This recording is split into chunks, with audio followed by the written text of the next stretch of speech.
A única forma de descobrir os limites do possível é indo além deles até o impossível. Hoje, nós vamos falar sobre os limites da computação, que podem muito bem ser os limites da própria racionalidade. Existem problemas que nenhum computador jamais poderá resolver. Olá, meu nome é Daniel Nunes, você está no Tem Ciência e não é tão difícil assim imaginar problemas que um computador não pode resolver. Por exemplo, computadores não podem dizer quando uma pintura é bonita. Eles também não entendem verdadeiramente questões morais e também não podem se apaixonar. Só que essas são questões subjetivas e, de fato, hoje em dia, computadores não se saem bem em problemas subjetivos. Só que não é sobre isso que a gente vai falar aqui hoje. Nesse vídeo, vamos falar de questões objetivas, precisas, muito bem definidas, o tipo de problema para o qual os computadores foram justamente inventados. Mas apesar disso, são problemas que computador nenhum jamais conseguirá resolver. Isso não é por conta do tempo que os computadores levariam para terminar a tarefa, como no caso dos problemas do tipo NP completos, que são problemas que só conseguimos resolver em tempo exponencial. Ou seja, eles poderiam facilmente demorar mais do que a idade do universo para rodarem em um computador, o que torna inviável a resolução de casos com muitas variáveis, como, por exemplo, encontrar a rota mais curta passando por cada uma das 5.000 e tantas cidades brasileiras. Só que inviável é diferente de impossível, ao menos em teoria. Aliás, para aproveitar melhor esse vídeo, eu recomendo que você assista primeiro ao vídeo de P versus NP, que fala sobre esse famoso problema matemático de teoria da computação e que é um dos 7 problemas do milênio, valendo um prêmio de $1 milhão. Embora a solução desse problema possa valer uma soma inimaginavelmente maior do que isso para a indústria. E o link desse vídeo está na descrição. Os problemas que vamos falar hoje não são apenas inviáveis como os NP completos. Eles são impossíveis em sentido estrito. Não se trata de uma questão de tempo para rodar, nem da dificuldade relacionada à nossa tecnologia atual. Nenhum computador, não importa o quão rápido e poderoso seja, jamais conseguirá resolver esses problemas. Isso porque eles estão nos limites da computação, só que do outro lado do muro. Eles mostram aquilo que é impossível de ser resolvido e servem para aumentar a compreensão daquilo que é possível. A própria história da computação moderna começou com uma investigação desse tipo. Em 1936, Alan Turing criou o conceito teórico dos computadores modernos, que ficou conhecido como máquina de Turing. Mas isso daí não veio do nada. A questão é que Turing queria resolver uma pergunta teórica relacionada aos limites da própria matemática, conhecido como problema da decidibilidade. Basicamente, esse problema pergunta se existe algum método sistemático para decidir quando uma proposição qualquer pode ou não ser provada matematicamente. Esse resultado é muito interessante e se você quiser entender melhor, eu recomendo que você assista ao vídeo sobre máquina de Turing. E o link também está na descrição. Para resolver o problema da decidibilidade, Turing precisou investigar os limites da computação. E aqui eu falo de computação no sentido mais antigo da palavra, que representa o simples ato de computar ou de calcular. Nos tempos de Turing, a computação, ou seja, qualquer espécie de cálculo, era feita por seres humanos. Não havia ainda máquinas automáticas capazes de fazer isso como nos dias de hoje. Era preciso o esforço humano para computar. Então, para resolver a questão da decidibilidade na matemática, que estava na fronteira entre o possível e o impossível, Turing precisava investigar os limites da capacidade de computar. Como na sua época isso era feito apenas por humanos, Turing precisou imaginar uma máquina hipotética que não teria nenhuma das limitações comuns a um ser humano. Uma máquina que não cansasse, não errasse, pudesse trabalhar sem parar pelo tempo que fosse necessário. Qualquer limite que ele descobrisse a partir dessa ideia era consequência de limites no próprio ato de computar, e não de uma pessoa ou de uma máquina que estivesse fazendo essa computação. Ou seja, Turing precisava investigar aquilo que um computador, não importa o quão poderoso e rápido, jamais poderia fazer. Ele mostrou que a questão da decidibilidade na matemática estava relacionada a um problema de computação conhecido como problema da parada, halting problem. Computadores são máquinas que executam algoritmos. Programas são descrições exatas de algoritmos, e para executar eles recebem algum tipo de input do usuário. Por exemplo, quando você entra com os termos de busca no Google e ele te retorna uma resposta. Basicamente, o problema da parada é dizer se é possível construir um programa capaz de pegar qualquer outro programa X e o input e dizer se a execução de X com esse input termina de rodar ou não.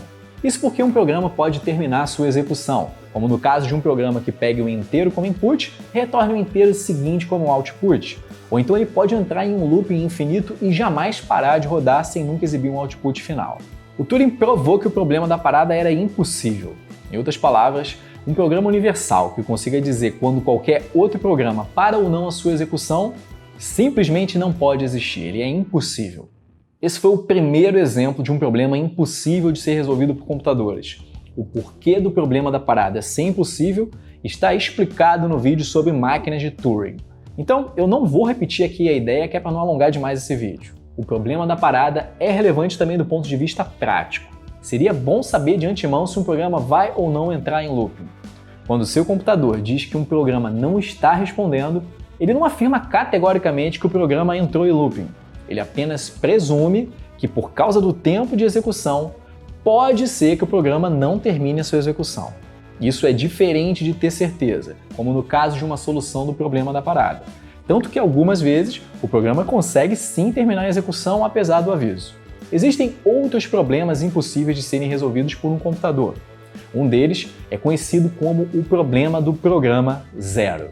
O problema do programa zero consiste em construir um algoritmo capaz de dizer quando um programa qualquer retorna o zero como output e para, independentemente do input. Ou seja, para todo input, a única coisa que esse programa faz é retornar o zero e parar. Programas assim são conhecidos como programas zero. À primeira vista parece muito simples dizer quando temos um programa zero ou não. Só que isso é completamente falso.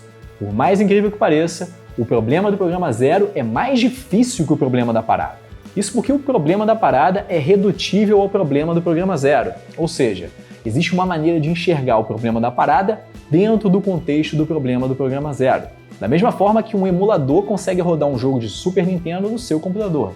Então, se fosse possível resolver o problema do programa zero, através dessa redução, também seria possível resolver o problema da parada. Outro exemplo de problema impossível é o problema da equivalência. Quem já mexeu com programação sabe que existem diversas maneiras de programar a mesma coisa, visando o mesmo resultado. Tem códigos mais elegantes, outros mais prolixos, mas o resultado é o mesmo. O problema da equivalência é encontrar um algoritmo que sempre responda quando dois programas são ou não equivalentes. Ou seja, quando, independentemente do input, os dois programas sempre retornam o mesmo output e realizam as mesmas tarefas. Esse é o caso desses dois programas, que independentemente do input x, exibem o resultado 3x mais 2 e param.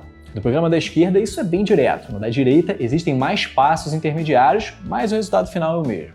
É um exemplo simples, mas não é difícil imaginar exemplos muito mais complexos do que esses e que são bem mais complicados de decidir. Tão complicados que tornam impossível o problema da equivalência. Isso acontece porque o problema do programa zero pode ser reduzido ao problema da equivalência, da mesma forma que você pode jogar o jogo da cobrinha no Excel. Mas como fazer isso? Não o jogo da cobrinha, mas enxergar o problema do programa zero dentro do problema da equivalência. O exemplo mais simples de programa zero é esse. Sem firula, ele empreende o zero para qualquer input dado. Vamos chamar esse programa de Z. Se tivesse um algoritmo resolvendo o problema da equivalência, então seria possível determinar se qualquer programa X é ou não um programa zero, ou seja, daria para resolver o problema do programa zero. Para fazer isso, é só colocar o programa X e o programa Z no algoritmo que resolve o problema da equivalência. Isso dá de mão beijada para a gente uma forma de decidir se X é ou não um programa zero. Como o problema do programa zero é impossível, então o problema da equivalência também precisa ser impossível. Caso contrário, a gente ia conseguir resolver o problema do programa zero. Isso vai ainda mais longe.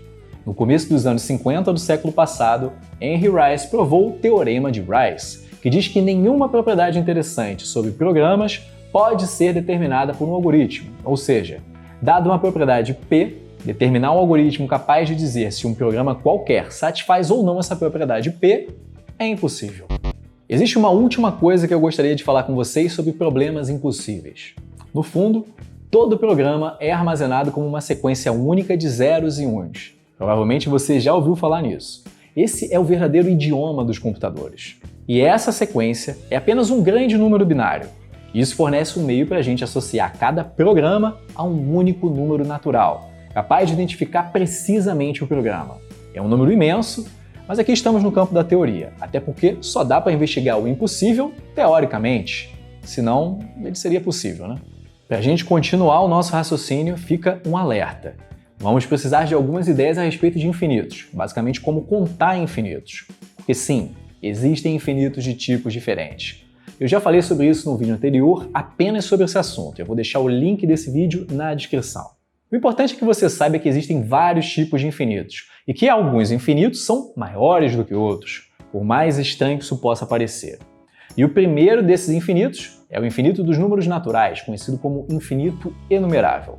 Cada programa pode ser associado a um único número natural, e dois programas diferentes são associados a números diferentes. Isso significa que a gente pode enxergar os programas como um subconjunto dos números naturais. Então, mesmo que existam infinitos programas, esse infinito não ultrapassa o infinito dos naturais. E como o infinito dos naturais é o menor infinito que existe, a quantidade de programas possíveis é igual a esse infinito, é um infinito enumerável.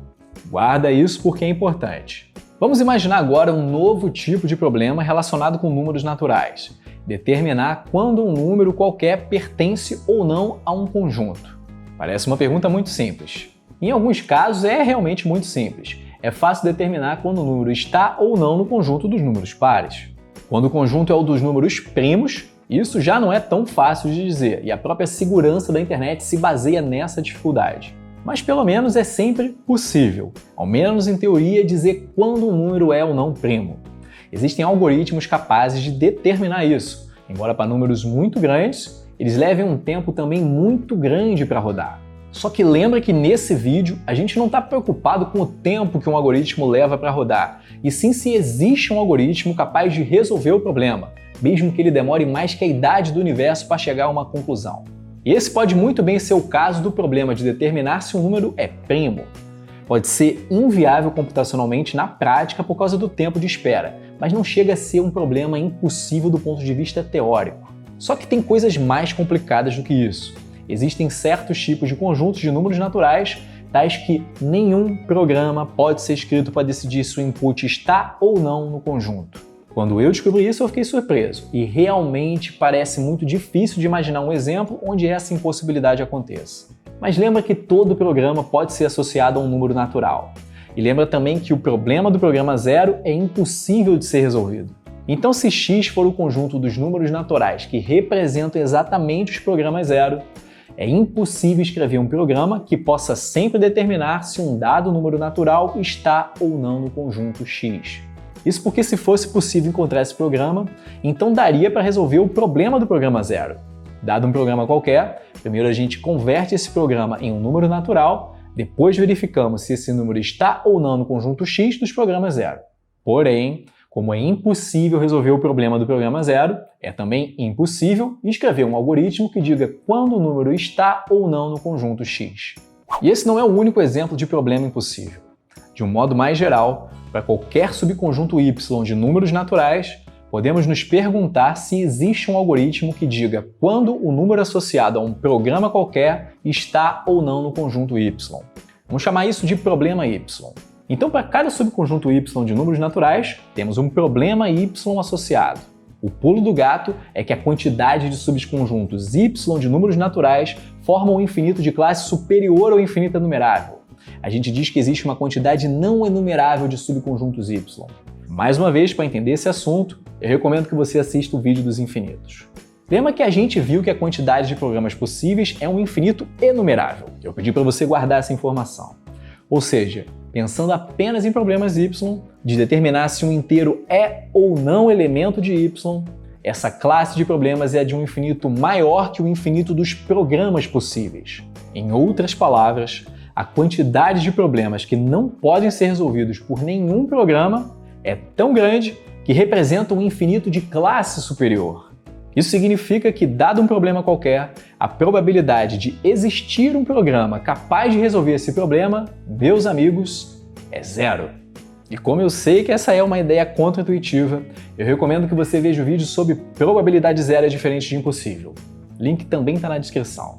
No final das contas, o que você deve levar desse vídeo é que aquilo que computadores podem realmente resolver representa uma parcela desprezível de todos os problemas que podemos imaginar. A maioria das tarefas Na verdade, a quase totalidade das tarefas jamais poderá ser desempenhada através de computadores. Para usar uma frase atribuída ao Einstein, à medida que o círculo de luz cresce, cresce também a circunferência da escuridão. Muito obrigado aos membros do canal e não se esqueça de deixar o like, se inscrever e até o próximo vídeo.